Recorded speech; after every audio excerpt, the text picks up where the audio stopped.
Hi friends, எல்லாருக்கும் வணக்கம். சின்ன மருமகள் சீரியல்ல நாளைக்கு எபிசோட்ல என்ன நடக்க போகுது அப்படின்னு தாங்க இந்த வீடியோவில் பார்க்க போறோம். தமிழ்ச்செல்வி வீட்டில் கார் வந்து நின்னதுக்கு அப்புறமா கார் எடு ஒரு ரவுண்ட் போலாம் அப்படின்னு சொல்லிட்டு அப்பதான் சொல்றாங்க. அப்பதான் தெரியுது தமிழ்ச்செல்வியோட அப்பாவுக்கும் கார் ஓட்ட தெரியாதுன்னு. அப்ப இந்த வீட்டில் யாருக்குமே கார் ஓட்ட தெரியாதா அப்படின்னு கேட்கறாங்க. ஆமா அப்படின்னு சொல்லும்போது தமிழ்ச்செல்வி இல்ல நான் டிரைவிங் கிளாஸ் போறேன், நான் கத்துக்கிறேன், கத்துக்கிட்டு நானே கார் ஓட்டுறேன் அப்படின்னு சொல்றாங்க. அதே மாதிரி அவங்களும் டிரைவிங் கிளாஸ் போய் கார் ஓட்ட கத்துக்கிறாங்க. இந்த விஷயத்த சேது வந்துட்டு ஐஸ்வர்யா கிட்ட சொல்றாங்க. ஐஸ்வர்யா என்னாச்சு அப்படின்னு சொல்லி கேட்கும்போது, இப்படி வந்து கார் வந்து நாங்க ட்ரெஸ் எடுத்த கடையில இருந்து கிஃப்ட் பண்ண மாதிரி நாங்க பிளான் பண்ணி குடுத்தோம் அப்படின்னு சொல்றாங்க. சரி மாமா அப்படின்னு சொல்லிடுறாங்க. அதுக்கப்புறமா வந்துட்டு ஐஸ்வர்யா அழகர நல்லா பாத்துக்கிறாங்க அப்படின்னு சொல்லிட்டு மலர் வந்து சொல்றாங்க. இப்ப வீட்ல இருக்கிற எல்லாருமே பேசுறாங்க. சேது ரொம்பவே புண்ணியம் பண்ணியிருக்கணும். ஐஸ்வர்யா நல்ல பொண்ணா வந்து அமைஞ்சிருக்கா. அழகர நல்லா பாத்துக்கிறா அப்படின்னு சொல்லி பேசிட்டு இருக்காங்க. அதுக்கப்புறமா தமிழ்ச்செல்வி வந்துட்டு காலேஜுக்கு கிளம்புறாங்க.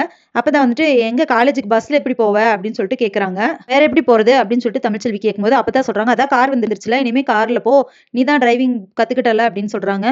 பெட்ரோல் செலவு எவ்வளவு ஆகும் தெரியுமா, ஒரு நாளைக்கு போயிட்டு வரேன்னா, நீங்க பாட்டுக்கு அசால்ட்டா பேசுறீங்க அப்படின்னு சொல்றாங்க. இப்ப அப்பதான் வந்து, இப்ப நீ கார்ல போக முடியுமா முடியாதா அப்படின்னு சொல்லி கேக்குறாங்க. அதெல்லாம் முடியாது அப்படின்னு தமிழ்ச்செல்வி சொல்லவுமே, சரி நீ கார்ல போறதா இருந்தா நான் இங்க இருக்கேன், இல்லாட்டினா நான் இந்த வீட்ல இருக்க மாட்டேன், நான் அந்த வீட்டை விட்டு போறேன் அப்படின்னு சொல்லிட்டு கிளம்புறாங்க. அதுக்கப்புறமா என்ன இப்படி சொல்றாங்களே அப்படின்னு யோசிச்சுட்டு, சரி வேண்டாம், இப்ப என்ன நான் கார்ல போகணும் அவ்வளவுதானே, சரி நீங்க இருங்க வீட்ல இருங்க, நான் கார்லயே போய்க்கிறேன் அப்படின்னு சொல்லிடுறாங்க. அப்புறமா தமிழ்ச்செல்வியோட தங்கச்சி வந்துட்டு தமிழ்ச்செல்வி கிட்ட தனியா பேசுறாங்க. ஏக்கா இப்போ வந்துட்டு ஐஸ்வர்யா சேது மாமா கல்யாணம் பண்ணிக்கிட்ட மாதிரி அவருக்கு ஏதோ உன்னை விட்டு வேற ஒரு பொண்ணு கிடைச்சிச்சு அப்படிங்கிற மாதிரி, உனக்கு அந்த மாதிரி வேற யாராவது வந்தா உனக்கு ஓகேவா, உனக்கு அந்த மாதிரி ஏதாவது ஐடியா இருக்கா அப்படின்னு சொல்லிட்டு கேக்குறாங்க. அதுக்கு எந்த பதிலும் சொல்லல. ஆனா தமிழ்ச்செல்வி யோசிக்கிறாங்க. அவர் ஒரு வாழ்க்கையை தேடிட்டாரு, நான் மட்டும் ஏன் இப்படி இருக்கணும் அப்படிங்கிற மாதிரி யோசிக்கிறாங்க. சோ இதுக்கப்புறம் என்னெல்லாம் நடக்க போகுது அப்படிங்கிறத இனி வர்ற வீடியோல ஒன்னொன்னா பார்க்கலாம் ஃப்ரெண்ட்ஸ். அது வரைக்கும் வெயிட் பண்ணுங்க. நன்றி, வணக்கம்.